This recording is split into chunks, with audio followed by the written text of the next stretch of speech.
Assalamualaikum warahmatullahi wabarakatuh. Bapak dan Ibu, saudara-saudara sekalian, para peserta diklat jarak jauh penelitian tindakan kelas yang berbahagia. Tentu Bapak Ibu semuanya sampai pada detik ini telah melaksanakan tugas penyusunan proposal penelitian tindakan kelas sampai pada jadwal penelitian. Oleh karena itu, pada kesempatan ini akan kita lanjutkan pada materi berikutnya untuk melengkapi proposal PTK yang telah Bapak Ibu semua susun, yakni yang berhubungan dengan RPP dan instrumen penelitian. RPP dan instrumen penelitian merupakan salah satu komponen di dalam proposal PTK Anda dan juga merupakan bagian yang sangat penting di dalam pelaksanaan penelitian tindakan kelas yang akan Anda lakukan. Oleh karena itu, pada kesempatan ini kita akan bersama-sama untuk mengkaji tentang RPP dan instrumen penelitian, sekaligus nanti Bapak dan Ibu untuk melaksanakan tugas penyusunan RPP dan instrumen penelitian sesuai dengan judul dari proposal PTK yang telah Bapak Ibu buat. Bapak Ibu semuanya, di dalam proposal PTK Anda hendaklah dilengkapi dengan lampiran-lampiran antara lain berikut ini. Yang pertama adalah skenario pembelajaran dalam wujud RPP. Yang kedua ada instrumen atau pedoman observasi. Kemudian ada juga mungkin Bapak Ibu menggunakan wawancara sebagai salah satu metode untuk memperoleh data, maka diperlukan pedoman wawancara. Angket, kemudian media atau peraga jika ada, dan daftar hadir siswa, daftar nilai siswa, dan salah satu yang penting juga adalah surat izin penelitian kepala madrasah atau kepala sekolah. Tentu semua itu atau instrumen yang ada tadi disesuaikan dengan judul dari proposal PTK Bapak Ibu semuanya. Nah, pada kesempatan ini yang akan menjadi fokus pembicaraan kita adalah hanya dua, yakni RPP dan instrumen penelitian tindakan kelas. RPP atau perencana pelaksanaan pembelajaran. Dalam melakukan PTK, peneliti harus menyusun RPP. Kalau satu siklus terdiri dari 3 pertemuan, maka untuk siklus pertama guru harus menyiapkan RPP dengan 3 kali pertemuan. Satu RPP bisa dibuat untuk 3 kali pertemuan atau setiap pertemuan dalam satu RPP. Sistematik RPP sesuai yang berlaku, lengkap dari identitas sampai lembar evaluasi. Satu hal yang sangat penting yang perlu kita garis bawahi adalah bahwa RPP yang Bapak Ibu susun itu berdasarkan model pembelajaran yang dipakai di dalam PTK Anda. Misalnya, kalau PTK Bapak Ibu menggunakan model mastery learning, maka langkah pembelajarannya di dalam RPP harus menggunakan mastery learning. Oleh karena itu, RPP yang Bapak Ibu buat jangan asal copy paste sebagaimana RPP yang Bapak Ibu miliki. Tetapi RPP yang Bapak Ibu buat itu dengan langkah-langkah pembelajarannya dengan menggunakan model pembelajaran sesuai dengan judul dalam proposal PTK Anda. Jadi kalau misalnya Bapak Ibu judulnya atau model pembelajaran dipakai adalah cooperative learning tipe Jigsaw, maka di dalam RPP yang Bapak Ibu kembangkan adalah dengan menggunakan model cooperative learning Jigsaw dan lain sebagainya. Maka satu hal ini yang menjadi sesuatu yang penting untuk Bapak Ibu garis bawahi dan dicermati sedemikian rupa. Kemudian untuk membuat RPP tentunya adalah Bapak Ibu sudah mendapatkan informasi, pengetahuan, dan keterampilan membuat RPP, maka semua disesuaikan dengan sistematika cara, dan sebagainya seperti yang Bapak Ibu pernah lakukan. Bapak dan Ibu semuanya yang berbahagia, kita selanjutnya akan menjelaskan tentang bagaimana menyusun instrumen penelitian. Instrumen apa saja yang harus dibuat? Untuk itu dapat dilihat kembali pada metode penelitian bagian teknik memperoleh data, atau rujuk pada judul. Saya berikan contoh, misalnya judul proposal kita yaitu upaya peningkatan keaktifan dan hasil belajar peserta didik melalui penerapan model pembelajaran mastery learning pada mata pelajaran matematika kelas 7 MTSN Salatiga semester genap tahun 2019. Berdasarkan judul itu atau berdasarkan pada metode penelitian pada bagian teknik memperoleh data, kita akan dapatkan ada 3 instrumen yang harus dikembangkan. Yang pertama adalah pelaksanaan pembelajaran mastery learning. Maka nanti kita kembangkan dalam bentuk pedoman observasi pelaksanaan pembelajaran mastery learning. Yang kedua adalah keaktifan peserta didik. Nanti kita kembangkan menjadi pedoman observasi keaktifan peserta didik. Dan yang ketiga adalah hasil belajar peserta didik. Nanti kita kembangkan instrumen dalam bentuk tes atau soal.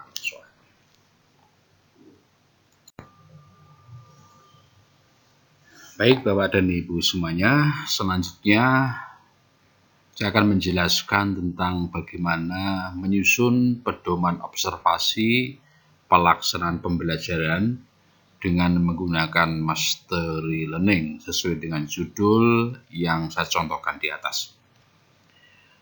Untuk membuat pedoman observasi pelaksanaan pembelajaran mastery learning didasarkan pada langkah-langkah mastery learning sesuai yang ada di dalam kajian teori dan yang dikembangkan di RPP. Tentu, pedoman observasi yang Bapak Ibu harus susun adalah didasarkan pada judul proposal PTK yang Bapak Ibu kembangkan. Dengan menggunakan model apa? Apakah cooperative learning, jigsaw, TGT, dan lain sebagainya. Maka pada contoh yang saya berikan ini adalah dengan menggunakan model mastery learning. Bagaimana cara menyusunnya? Baiklah Bapak Ibu, akan saya jelaskan selanjutnya. Yang pertama adalah, sebagaimana tadi yang saya sampaikan, adalah Bapak Ibu harus mengacu kembali pada kajian teori yang Bapak Ibu kembangkan di dalam proposal PTK yang telah Bapak Ibu buat. Dengan menggunakan model apa? Pada contoh ini, saya menggunakan langkah-langkah mastery learning di dalam PTK yang akan saya lakukan. Oleh karena itu, untuk menyusun instrumen atau pedoman observasi pelaksanaan pembelajaran dengan menggunakan model mastery learning harus mengacu kepada teori yang dikembangkan di dalam kajian teori pada proposal yang telah kita buat. Di dalam hal ini, saya berikan contoh, disinilah ada tabel tentang pembelajaran sesuai dengan teori. Di sini ada bagian tahap pembelajaran, ada kegiatan guru, dan ada kegiatan siswa. Misalnya pada tahap pembelajaran orientasi, ini masuk di dalam pembukaan atau pendahuluan. Kegiatan guru adalah menetapkan isi pembelajaran, meninjau ulang pembelajaran sebelumnya, menetapkan tujuan pembelajaran, dan seterusnya sampai pada guru memberikan beberapa tugas mandiri sebagai alat untuk meningkatkan retensi siswa. Poin-poin ini atau langkah-langkah kegiatan guru ini nanti akan diactionkan atau dilaksanakan di kelas ketika proses pelaksanaan PTK. Nah, dengan pedoman ini Dengan pedoman yang ada di dalam teori ini, nanti Bapak Ibu bisa menyusun instrumen penelitian berupa pedoman observasi pelaksanaan pembelajaran dengan menggunakan mastery learning. Langkah-langkah inilah yang nanti kita jadikan sebagai indikator atau poin-poin yang akan kita observasi, yang nanti kita cantumkan di dalam pedoman observasi pelaksanaan pembelajaran dengan menggunakan mastery learning.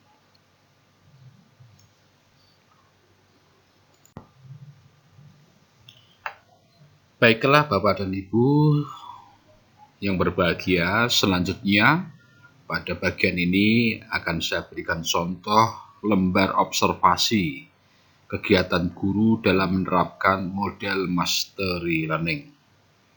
Yang pertama, kita akan lihat dulu bagian-bagian lembar observasi ini. Di sini ada observer, ada siklus. Observer ini adalah teman guru kita yang nanti kita minta bantuan untuk melakukan observasi. Kemudian siklus adalah lembar observasi ini kita gunakan pada siklus keberapa? 1, 2, atau berapa? Kemudian yang berikutnya adalah dalam bentuk tabel yang di sini antara lain di sini adalah pada kolom ada tahapan, lalu ada kegiatan, ada keterlaksanaan. Di dalam keterlaksanaan ada pertemuan 1, 2, 3. Sehingga kalau kita lihat dari tabel ini, kita bisa tahu bahwa lembar observasi ini digunakan selama 1 siklus untuk 3 kali pertemuan. Nah, kemudian Bapak Ibu, selanjutnya adalah apa yang kita isikan di dalam kegiatan, ada poin-poin kegiatan dalam lembar observasi ini, maka Bapak Ibu kembali mengacu kepada langkah-langkah model pembelajaran yang Bapak Ibu gunakan sesuai dengan teori yang telah Bapak Ibu sampaikan pada kajian teori. Di sini misalnya kegiatan menetapkan isi pembelajaran, meninjau ulang pembelajaran sebelumnya, menetapkan tujuan pembelajaran, dan seterusnya sampai pada guru memberikan beberapa tugas mandiri sebagai alat untuk meningkatkan perhatian siswa. Ini semuanya sudah sesuai dengan langkah-langkah pembelajaran mastery learning yang ada di dalam kajian teori, atau sesuai dengan langkah-langkah yang Bapak Ibu kembangkan di dalam RPP Bapak Ibu semuanya. Maka itu harus konsisten dan sinkron di antara ketiga itu. Nah, jadi Bapak Ibu, cara mengisi baris-baris ini atau poin-poin kegiatan guru, sekali lagi Bapak Ibu mengacu kepada langkah-langkah pembelajaran yang sudah Bapak Ibu kembangkan di dalam kajian teori yang juga dikembangkan di dalam bentuk RPP. Jangan sampai terjadi perbedaan di antara ketiga hal tersebut. Berikutnya adalah pedoman untuk mengisinya. Sebenarnya ada pertemuan 1, 2, 3. Kemudian apa yang diisi pada setiap poin ini? Yang kita isikan adalah berupa skor. Bapak Ibu bisa menggunakan model yang saya contohkan, skor 1 sampai 3 misalnya. 1, 2, 3. Dengan kategori masing-masing, misalnya Bapak Ibu memberikan skor 1, berarti pelaksanaan kegiatan itu kurang. Berikan skor 2, itu kalau baik. 3, kalau 3 berarti sangat baik. Lalu kalau tidak dilaksanakan kegiatan tersebut, maka Bapak Ibu berikan skor 0. Jadi misalnya aja pada menetapkan isi pembelajaran pada siklus 1, pada pertemuan 1 Bapak Ibu memberikan skor 0, berarti menetapkan isi pembelajaran tidak dilaksanakan oleh guru tersebut. Maka Bapak Ibu, itu cara untuk mengisi lembar observasi ini. Tetapi selanjutnya ada contoh nanti pada sesi berikutnya bagaimana cara mengisi lembar observasi tersebut dan bagaimana memberikan scoring dan bagaimana memberikan kategori dan seterusnya, bahkan termasuk bagaimana cara menganalisis lembar observasi yang sudah diisi tersebut berdasarkan pada kegiatan pelaksanaan pembelajaran di PTK Bapak Ibu semuanya.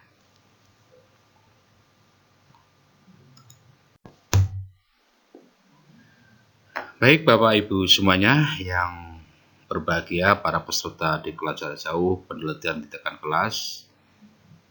Pada bagian ini kita akan menjelaskan lebih lanjut tentang bagaimana menyusun pedoman observasi perilaku siswa selama proses pembelajaran berlangsung. Di dalam contoh yang saya buatkan di sini adalah pedoman observasi keaktifan peserta didik atau keaktifan siswa selama proses pembelajaran. Tentu sesuai dengan judul yang saya contohkan di atas. Anda bisa mengacu pada langkah-langkah pembelajaran yang telah dijelaskan pada kajian teori. Kalau Anda perhatikan langkah-langkah mastery learning di atas, Anda akan temukan hal-hal atau perilaku yang harus dilakukan oleh siswa. Berdasarkan itu, Anda dapat membuat pedoman observasi keaktifan siswa. Dengan demikian, Bapak Ibu, untuk bisa mengisi pada baris-baris atau pada kolom poin-poin indikator tentang keaktifan siswa, langsung bisa mengacu kepada kegiatan siswa yang ada di dalam kajian teori dalam pelaksanaan pembelajaran mastery learning. Untuk lebih jelasnya, kita lihat contoh berikut ini atau kembali kepada langkah-langkah pembelajaran yang ada di atas. Coba kita lihat, menurut teori, langkah-langkah mastery learning adalah sebagai berikut. Tadi sudah jelaskan tahap pembelajaran adalah kegiatan guru, tapi kita cermati pada bagian ini kegiatan siswa. Itu siswa selama proses pelaksanaan pembelajaran diharapkan bertanya tentang isi pembelajaran, mengingat kembali pembelajaran sebelumnya, memahami tujuan pembelajaran yang harus dicapai, bertanya, memperhatikan, dan seterusnya sampai pada bagian akhir kegiatan siswa yang diharapkan, yaitu mengerjakan tugas yang diberikan secara mandiri. Nah, berdasarkan uraian pada teori langkah-langkah mastery learning ini, nanti Bapak Ibu akan bisa menyusun pedoman atau pedoman observasi keaktifan siswa. Semakin banyak siswa melakukan kegiatan sesuai dengan rencana yang kita sampaikan pada langkah-langkah mastery learning ini, berarti menunjukkan bahwa siswa semakin aktif di dalam melakukan proses pembelajaran.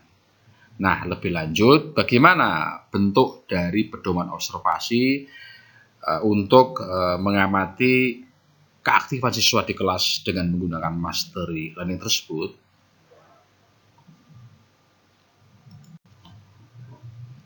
Coba kita lihat Bapak Ibu, contoh format lembar observasi keaktifan siswa dalam pembelajaran mastery learning yang sudah saya buat ini. Kita lihat di sini ada bagian siklus, ini berarti adalah siklus keberapa, kemudian observer siapa yang mengobservasi, nanti Bapak Ibu tulis pada bagian ini. Kemudian ada pada tabel, ada beberapa bagian, ada nomor, ada nama siswa, ada indikator aktivitas siswa, lalu jumlah skor, dan kategori. Nah, yang pertama adalah Bapak Ibu, yang penting untuk kita sampaikan adalah untuk indikator aktivitas siswa, di sini saya berikan contoh ada 8 poin. Nah, 8 poin ini kita ambil dari mana? Kita ambil dari kajian teori model mastery learning pada kegiatan siswa. Nah, dengan demikian Bapak Ibu, poin-poin atau indikator yang harus diamati oleh observer adalah antara misalnya ada memperhatikan, bertanya, menjawab, dan seterusnya. Ada sekian 8. Nah, di sini kalau Bapak Ibu kembali kepada teori yang ada di atas, ini akan sinkron dan sesuai. Nah, kemudian untuk menunjukkan seberapa tingkat keaktifan siswa, itu bisa Bapak Ibu menggunakan model scoring. Jadi misalnya, jika siswa melakukan, skornya 1. Jika tidak melakukan, skornya 0. Jadi misalnya saja, nama siswa A pada indikator nomor 1 memperhatikan dan bertanya, Bapak Ibu memberikan skor 0 atau observer memberikan skor 0, berarti peserta didik atau siswa tersebut tidak melakukannya. Dan seterusnya sampai kepada nanti poin atau indikator keaktifan siswa yang ke-8. Nanti kita bisa hitung berapa jumlah skor totalnya. Tapi untuk lebih lanjut pada sesi berikutnya nanti akan diberikan contoh bagaimana cara mengisi lembar observasi keaktifan siswa ini. Di sini Bapak Ibu hanya dijelaskan bagaimana cara menyusun lembar observasi tentang perilaku siswa, dalam hal ini adalah keaktifan siswa. Bapak dan Ibu semuanya, peserta di pelajaran jauh penelitian tindakan kelas yang berbahagia. Selanjutnya kita akan menjelaskan tentang bagaimana menyusun instrumen untuk mengetahui tingkat keberhasilan atau tingkat hasil belajar peserta didik selama pelaksanaan pembelajaran. Dalam hal ini adalah instrumen yang dipakai adalah berupa soal-soal atau berupa tes. Metode tes digunakan untuk mengetahui hasil belajar siswa. Maka oleh karena itu, ketika Bapak Ibu membuat atau merancang proposal PTK, di dalam hal ini adalah PTK di dalam rangka untuk meningkatkan hasil belajar siswa, maka tentu Bapak Ibu harus menyiapkan soal-soal tes untuk mengukur hasil belajar tersebut dari mulai kondisi awal, siklus 1, siklus 2, dan seterusnya. Secara umum, untuk membuat instrumen soal atau tes ini, Bapak Ibu mengikuti bagaimana membuat soal-soal sesuai yang pernah Bapak Ibu pelajari, yakni dengan menggunakan matrik sebagai berikut. Yakni ada kolom nomor, ada KD, ada indikator pencapaian, lalu ada indikator soal, bentuk soal, dan soal. Dengan demikian Bapak Ibu, sesungguhnya pengembangan soal-soal tes ini sudah Bapak Ibu lakukan setiap hari di dalam mengukur hasil belajar peserta didik. Maka saya rasa tidak ada kesulitan di dalam mengembangkan instrumen soal-soal tes berikut.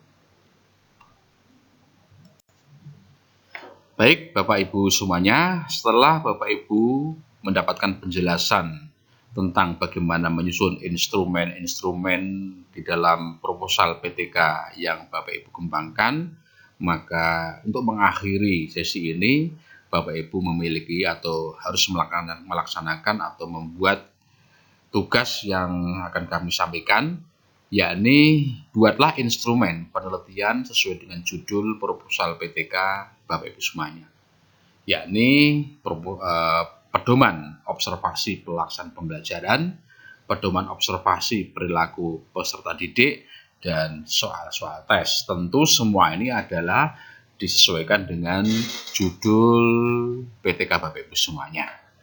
Kalau andai kata di dalam PTK Bapak Ibu hanya ingin meningkatkan hasil belajar peserta didik, maka tentu pedoman observasi perilaku peserta didik tidak perlu dibuat. Tapi yang kita buat hanya dua, yaitu pedoman observasi pelaksanaan pembelajaran dan soal-soal tes. Jadi tinggal Bapak Ibu menyusun proposal PTK kemarin dengan menggunakan judul apa. Maka Bapak Ibu saya persilahkan untuk membuat tugas tersebut, yaitu membuat pedoman observasi dan juga soal-soal tes yang disesuaikan dengan judul PTK masing-masing. Demikian apa yang saya sampaikan pada kesempatan ini. Semoga bermanfaat. Assalamualaikum warahmatullahi wabarakatuh.